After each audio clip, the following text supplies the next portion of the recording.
Xin chào các bạn nha. Hôm nay trong cái video này thì mình sẽ giới thiệu với các bạn một cái loại bàn hút chân không. Cái này anh em cũng quan tâm trong thời gian gần đây, thì hôm nay cái video này thì mình sẽ giới thiệu sơ qua về cái bàn này, nguyên lý hoạt động của nó, cũng như là những cái vấn đề mà chúng ta cần lưu ý khi chúng ta sử dụng để nó được hiệu quả ha. Thì khi mà anh em đây là một cái bàn hút chân không, nó khác với cái loại bàn hút truyền thống. Cái này anh em hay gọi là bàn hút chân không đa điểm á. Có nghĩa là trên cái bàn hút này anh em sẽ thấy nó có một cái hệ thống tất cả các cái lỗ này nè. Đó. Thì dưới những cái lỗ như thế này nó sẽ có những cái van một chiều. Đó. Thì với cái bàn hút loại này anh em không cần phải sử dụng ron giống như cái bàn hút truyền thống. Với những bàn hút truyền thống thì anh em phải thả ron cao su để nó chặn khí. Còn với cái bàn này thì anh em sẽ không cần dùng ron, anh em chỉ cần để trực tiếp cái chi tiết lên mặt bàn thôi. Và một cái đặc điểm nữa của cái bàn này là nó có thể sử dụng được với những cái chi tiết mà nó có lỗ hoặc là hốc ở giữa, giống như cái chi tiết này. Anh em thấy nó có những cái lỗ thông như vậy, hoặc là những cái pocket, những cái hốc ở giữa, thì với cái bàn này chúng ta có thể sử dụng được nha, có thể sử dụng được.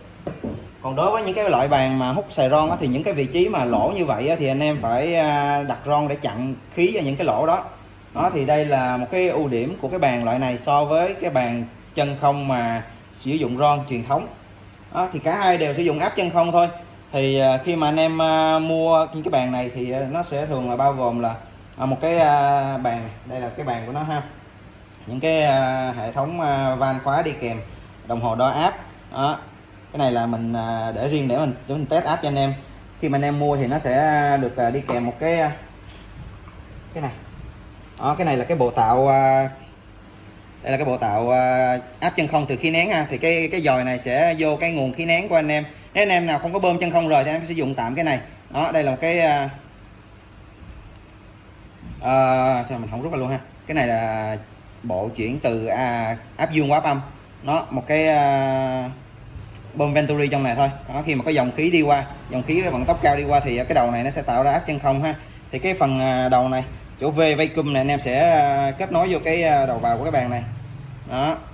Thì ở đây để mình thử cho anh em xem cái thiết bị chuyển đổi này nó sẽ ra được áp âm khoảng bao nhiêu ha. Thì anh em mà xài cái này thì nó sẽ ăn cái khí của anh em nha, nên chúng ta phải cân nhắc. Nếu mà xài cái này thì nó sẽ ngốn khí nén của chúng ta. Ok, thì bây giờ mình sẽ có một cái đồng hồ đo áp âm ở đây, mình sẽ cắm cái đồng hồ này vô đây để mình test cho anh em ha. Nè, ở đây nó có một cái khóa. Đó, em thấy giống cây Egan không? Đó, thì bây giờ mình sẽ test áp cho anh em ha. Giờ mình sẽ cắm cái đồng hồ này vô đây. Đó, đây là áp bằng không nè, cái này là chưa có chân không ha. Thì bây giờ mình sẽ mở cái này ra. Đó, anh em nhìn thấy không, cái đồng hồ này nó sẽ nhảy là đó, áp này là khoảng tới số 1, anh em thấy trừ 0.1 đó, nó là khoảng 13 đó nha anh em. 13 là áp gần chân không, gần như tuyệt đối. Anh em sẽ đây là áp tương đối nha, giữa cái quyển bên ngoài với lại cái buồng cái áp chân không trong này. Thì khi mà anh em cái kim này mà chỉ gần tới cực kim này là anh em sẽ có một độ chân không gần như tuyệt đối. Thì anh em khi đó anh em sẽ có áp chân không là khoảng trừ 13 ha. Ok, rồi cái trừ 1 kg á, thì cái này là chân không nên anh em không thể nào vượt qua cái ngưỡng là 1 kg được. Nếu mà máy nào mạnh lắm thì cũng chỉ gần cái số 1 thôi. Đó, thì đây là cái ngưỡng chân không của chúng ta nha, anh em cần lưu ý cái này. Ok, thì đó, đây là cái thiết bị mà chuyển đổi đi kèm để chúng ta có thể chuyển đổi từ áp dương qua áp âm. Đó. Cái này anh em có thể mua cũng được, nếu mà nó bị hư thì anh em có thể mua thay thế, rất là rẻ, chỉ có vài trăm ngàn thôi. Ok, thì bây giờ mình sẽ kết nối cái này lại vô cái bàn của chúng ta. Đó, thì anh em sẽ thấy ha, khí dương vô, đây là khí dương, đường khí dương nè, rồi đây áp âm. Ok, thì khi mà chúng ta mua cái bàn này sẽ được đi kèm một cái tấm lót, nó anh em sẽ dán ở đây. Ở phía sau này nó sẽ có cái keo, anh em lột cái keo này ra, anh em dán vô bàn. Đó, em chỉ cần lột hết keo và dán ha, canh cái mép ở đây. Đó, anh em chỉ cần dán vuốt từ phía này qua phía kia, canh mấy cái này cho nó ngay cái mép bàn ngoài là ok.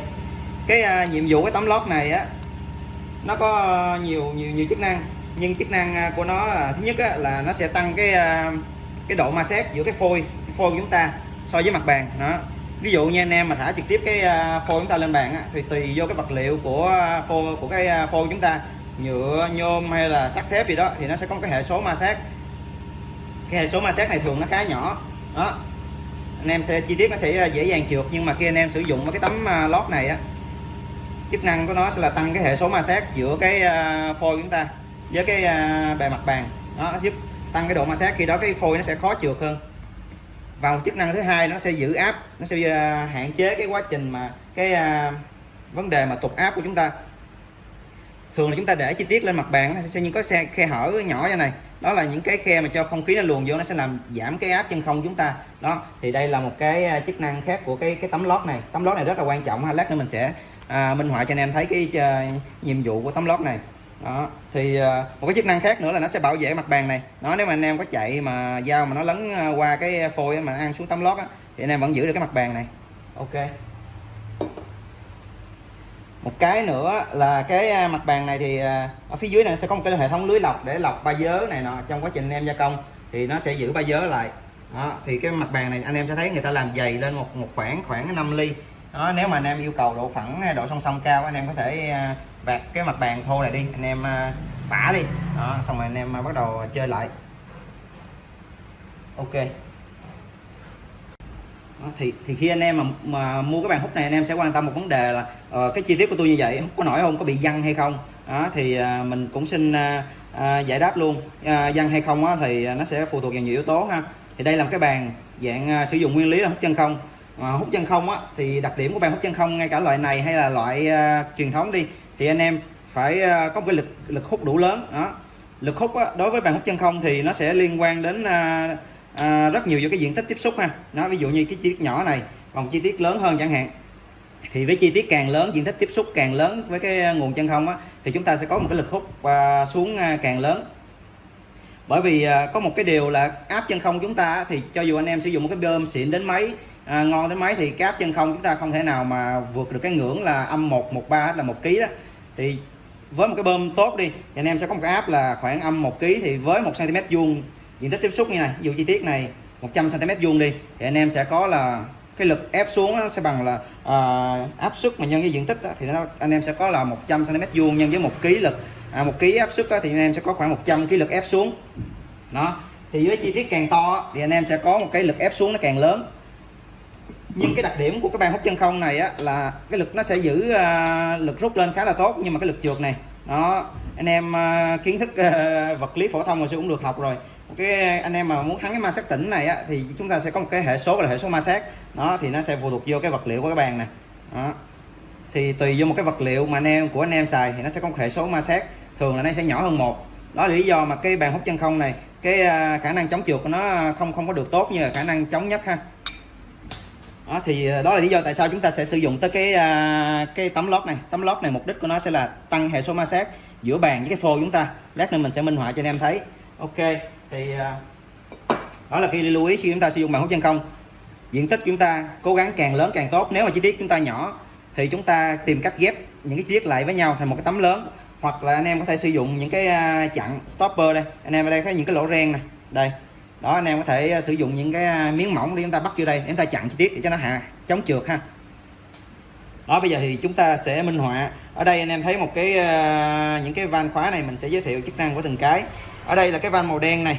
Đó, cái khóa màu đen này là cái khóa mà cấp nguồn chân không vô. Đó, đây là nguồn chân không nè. Anh em đóng ngắt nguồn chân không bằng cái khóa này. Hai cái van màu xanh này là hai cái van xả. Hai cái van này nó có chức năng là khi mà anh em chạy xong chi tiết rồi đó, nó sẽ còn một cái áp tích ở trong bàn này, nó giữ cái chi tiết nếu mà khó lấy lên đó, thì anh em sẽ mở hai cái van này ra. Đó, để cho không khí từ ngoài nó tràn vô, nó cân bằng áp, thì anh em sẽ lấy chi tiết nó ra nó dễ hơn. Còn trong quá trình sử dụng thì hai cái van màu xanh này chúng ta sẽ luôn giữ cho nó đóng ha. Đây là đồng hồ đo áp để anh em kiểm tra áp suất chân không ở trong bàn. Đó, áp suất khuyến cáo chúng ta thì nên là trên cái mức 0.8 này nha, 0.83. Đó, nếu mà dưới mức này thì anh em nên kiểm tra lại có rò ở đâu không, có nguyên do gì không. Đó, nhưng mà trong quá trình hoạt động thì chúng ta sẽ lưu ý là giữ nó ở trên từ mức 0.8 trở lên thì sẽ đạt được hiệu quả cao ha. Ok, mình sẽ tới hai cái van này. Ở đây là một cái bàn kích thước là 300 400 thì anh em sẽ thấy nó có hai van, nhưng những cái bàn lớn hơn chẳng hạn như khổ 800 600 thì anh em sẽ thấy nhiều cái van này hơn. Cái van này là cái van đóng ngắt, chúng ta sẽ phân chia cái buồng chân không. Đó, ví dụ anh em chỉ sử dụng một cái vùng này của cái bàn thôi thì anh em sẽ sử dụng cái van này. Đó, anh em đóng cái van này lại thì chúng ta sẽ không sử dụng cái vùng bên này. Còn anh em mà sử dụng cả hai vùng thì anh em mở hết hai cái van ra thì nó sẽ thông chân không, thông áp chân không cho tất cả cái bàn này. Đó, đây là khóa vùng bên này, còn vùng bên này ha, đó, nó sẽ chia vùng, những cái van này chúng ta chia vùng chân không. Ok, thì bây giờ mình sẽ hướng dẫn cái cách sử dụng cái bàn này. Đầu tiên là anh em sẽ làm vệ sinh cái mặt bàn ha, rồi anh em có thể dán cái tấm này lên, dán tấm này lên, đó, dán tấm này lên như vậy. Đây có một lớp keo này, anh em gỡ ra anh em dán vô. Ok, sau đó anh em cấp áp chân không để khi mà trước khi sử dụng thì chúng ta lưu ý ha, để những cái van này ở trạng thái mở hết nè, nó dọc theo ống này là mở ha. Ta mở cái nguồn áp chân không này luôn, cái van chân không này luôn, rồi chúng ta cấp áp vô. Đó, khi mà chúng ta cấp áp vô anh em sẽ thấy là bây giờ nó vẫn là chưa có kích vô, nó vẫn là không nè. Bây giờ chúng ta sẽ làm một thao tác là chúng ta kích áp lên. Chúng ta kích áp thì chúng ta sẽ mở từng cái van này một. Đó, đầu tiên chúng ta mở cái van bên này, đó, mở van số 1, áp nó vẫn như vậy ha. Anh em kích thêm lần nữa. Đó, anh em sẽ thấy cái đồng hồ đó áp nó lên nè. Đó, ok, vậy chúng ta đã xong cái bước kích áp ha. Đó, nhưng mà bây giờ áp nó chỉ là trong khu vực nội bộ những cái đường ống này thôi, chúng ta áp chân không trong khu vực đường ống này thôi, chúng ta chưa có áp chân không ra bàn. Đó, bây giờ chúng ta sẽ đặt chi tiết chúng ta lên. Ok, đó, chúng ta đặt chi tiết chúng ta lên ha.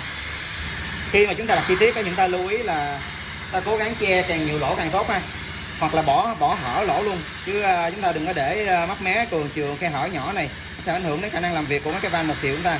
Đó, nếu mình hở là hở lớn luôn, hoặc là che hết luôn. Ok, chúng ta bỏ chi tiết lên, chúng ta bắt đầu mở cái van này ra để cho nó truyền áp chân không vô cái khu vực này. Đây, đó, khi mà anh em mở áp chân không này ra đó, mở cái áp của cái buồng này ra, anh em sẽ thấy cái đồng hồ áp nó tụt lại, nó tụt một chút xíu, đó là chúng ta bị mất áp chân không này. Đó, do không khí nó sẽ tràn qua những cái khe hở nhỏ này của chi tiết dưới bàn á, ta sẽ bị mất một lượng áp. Anh em nhớ cái số này nha, nó sẽ bị tụt dưới 0.8. Giờ mình sẽ kiểm tra lực hút này. Đó, nè, cái tấm phôi này là nó đã được dính vô bàn rồi. Đó, bây giờ mình sẽ thử đẩy cái bàn này, đẩy cái miếng phôi này. Nó khá cứng với một cái tấm phôi mà có độ phẳng cao á, với là diện tích lớn như vậy á, thì nếu mà muốn di chuyển chúng ta lấy búa gõ, anh em sẽ thấy nó có di chuyển. Đó, nó vẫn di chuyển nha anh em. Đẩy bằng tay thì có thể nó không đi, nhưng mà anh em lấy búa gõ thì nó sẽ đi. Đó, anh em thấy nó di chuyển không? Đó, áp nó tụt ha, áp nó tụt xuống còn dưới 0.8. Cái bàn này á, anh em thấy những cái lỗ van, van này khi mà không có chi tiết đặt lên trên á, thì những cái van 1 chiều nó sẽ đóng hết, nó không có cho khí xâm nhập vô trong. Chỉ có những cái lỗ mà phía dưới chi tiết này nó vẫn mở, nó dẫn áp của cái phía trong khoang bàn lên chi tiết thôi. Đó là lý do vì sao mà chúng ta thích được. Ok, đối với cái khi mà chúng ta chưa sử dụng tấm lót, anh em thấy áp này nó tụt xuống dưới 0.8. Khi mà chúng ta để một cái tấm khác lên, ta kích thêm cái khoang bên này lên. Đó, anh em thấy không, áp nó còn tụt thêm nữa. Bây giờ nó hiện tại nó tụt xuống còn có 0.6 và chúng ta mất rất là nhiều áp chân không ha. Khi mà không xuống cái 0.6 thì chúng ta chỉ còn khoảng 0.6 kg là lực ép trên 1 cm2 thôi. Nó giảm cái hiệu quả của chúng ta đi rất là nhiều. Khi mà anh em sử dụng, anh em cắt nặng có thể nó sẽ bị dời chi tiết đi. Gõ nó vẫn có thể chạy nha anh em. Đó, anh em thấy áp tụt rất là nhiều. Ok, bây giờ á, thì mình sẽ để cái tấm lót này lên để cho anh em thấy cái sự khác biệt khi mà chúng ta sử dụng tấm lót ha. Ok, bây giờ chúng ta sẽ lắp nguồn áp nè.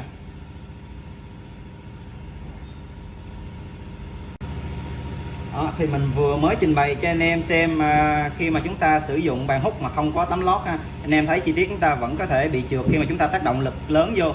Đó, thì cái lực cắt anh em khi mà anh em cắt thì cái lực cắt này do cái chế độ cắt của anh em nó sẽ tùy ở chế độ cắt mà cái lực cắt nó khác nhau. Đó, thì anh em phải cân nhắc nha.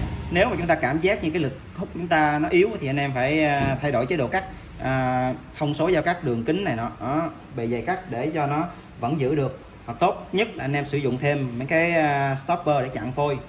Ok, bây giờ thì mình đã để một cái tấm lót này lên trên. Đúng ra là anh em phải lột cái lớp keo này, anh em dán lên mặt bàn luôn.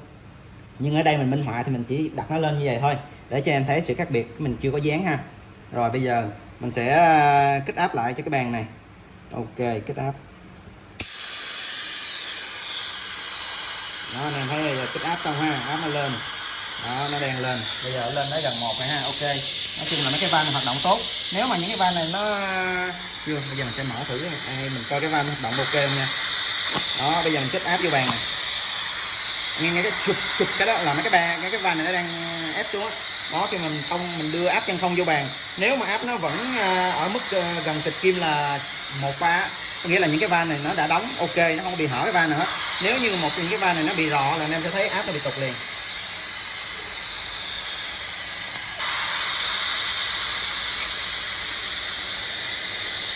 Bây giờ mình chở cái van về trạng thái ban đầu ha, để cho nó nhả lên. Ok, thì bây giờ đó mình sẽ thử đặt chi tiết lên ha. Ok, một cái chi tiết nhỏ như vậy ha, rồi mình cách áp cho nó. Thấy không? Đó, áp nó vẫn giữ được cái mức là gần trịch kim 0.1 và rất là ngon, chứng tỏ là chúng ta không có bị rò. Đó, đối với cái áp này á, thì mình nghĩ là anh em lấy búa gõ nó cũng không có chạy được đâu. Này là tại mình chưa có dán cái miếng này vô cái bàn ha. Nếu mà anh em đã dán cố định cái miếng này vô cái bàn á, thì khi mà anh em lấy búa gõ mình nghĩ nó không chạy được. Tương tự hồi nãy các bạn thấy á, là khi mình đặt càng nhiều tấm lên cái bàn á, thì cái áp cái đồng hồ nó càng giảm khi mà mình chưa sử dụng tấm ron ha. Còn bây giờ mình sẽ sử dụng tấm ron cho anh em xem, cái gọi là tấm lót cũng được. Ok, đừng có đặt 2 tấm giống như lúc nãy, nhưng mà có sử dụng tấm lót để chúng ta coi cái độ tụt áp nó bao nhiêu ha. Rồi chúng ta sẽ quay trở lại, mở buồng thứ nhất 0.8 nè, nhưng mà áp nó sẽ lên từ từ lại nè. Buồng thứ hai, đó hồi nãy là nó tụt mức rất là thấp, mà khi mà chúng ta sử dụng tấm lon á, anh em thấy không, nó giữ được chúng ta ở mức khá là cao.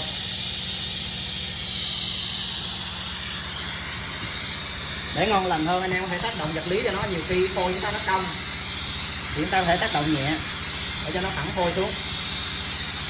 Đó, anh em sẽ thấy áp nó sẽ lên trên mức 0.8 là chúng ta khá là ngon rồi. Ở đây mình chưa có dán nên mình gõ nè, hầu như là đứng cứng ngắc luôn, hai miếng nó giữ nhau. Anh em nhìn cái ke này mình đặt nó cũng không có nhảy qua đụng cái miếng kia. Đó, mình nghĩ nếu mà với cái lực này á, thì anh em chơi dao phay thoải mái rồi. Bây giờ mình sẽ thay, đây là cái tấm kính nè, nó không có lỗ. Bây giờ mình sẽ đổi cái tấm này bằng một cái tấm có lỗ.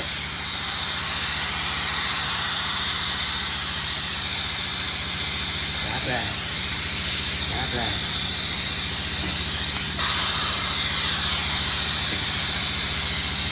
Ok, đây là một cái tấm phôi của chúng ta, trong giải mình minh họa cho trường hợp mà anh em sử dụng phôi mà nó có lỗ hay là pocket ở giữa ha, thì coi cái bàn nó có vẫn giữ được chi tiết hay không.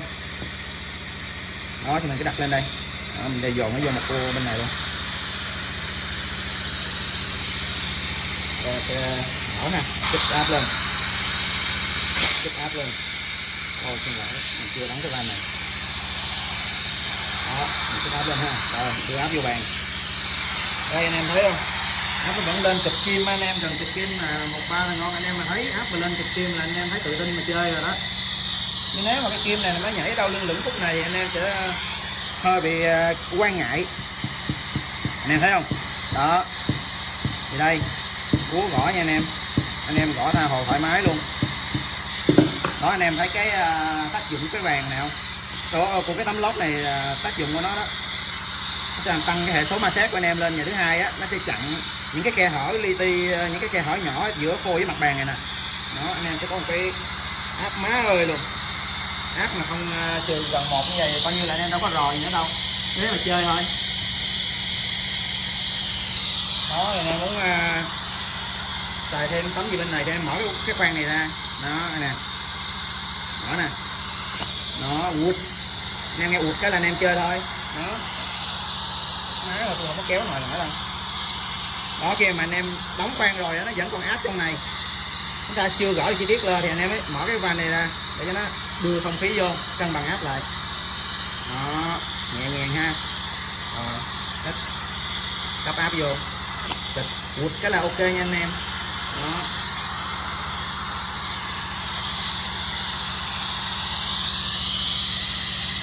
Con số này anh em thấy vui nha, anh em đọc một con số nằm ở trên 0.8 này anh em thấy ổn rồi đó. Trong quá trình xài thì khi mà anh em không có kích áp vô những cái van này á, nước tưới nguội nó thể lọt đi trong cái khoang của cái bàn, thì khi đó anh em cần vệ sinh những cái chỗ này, anh em có thể mở mấy cái van này ra, anh em xịt khí vào trong những cái lỗ này để nó thổi bãi giới ra ngoài, thổi nước tưới nguội ra ngoài. Nếu mà anh em cảm thấy cái khả năng hút của nó bị giảm thì anh em nhớ vệ sinh những cái lỗ van này ha. Ok, vậy là mình đã trình bày cho anh em xong cái bàn hút chân không đa điểm, những cái thắc mắc của anh em. Hy vọng là cái video này nó sẽ giải đáp được, và anh em nhớ cho mình là bất cứ cái kiểu bàn chân không nào cũng vậy, chúng ta không có đưa được cái áp chân không lên quá mức -1 thì cái cách duy nhất mà để chúng ta tăng cái lực kẹp là tăng cái diện tích tiếp xúc với chân không ha. Ok, anh em cứ nhớ con số này, chúng ta có 1 kg lực ép trên 1 cm vuông, thì cái càng lớn 100 cm vuông thì chúng ta có 100 kg lực ép xuống, và cứ như vậy nhân lên thôi. Ok, cảm ơn anh em đã quan tâm theo dõi video nha. Nếu mà anh em có nhu cầu mua cái bàn này thì cứ liên hệ alo với mình qua số 0933 539 911. Mình sẽ ship tới nhà tận tay cho anh em nha. Ok, cảm ơn anh em đã theo dõi nha.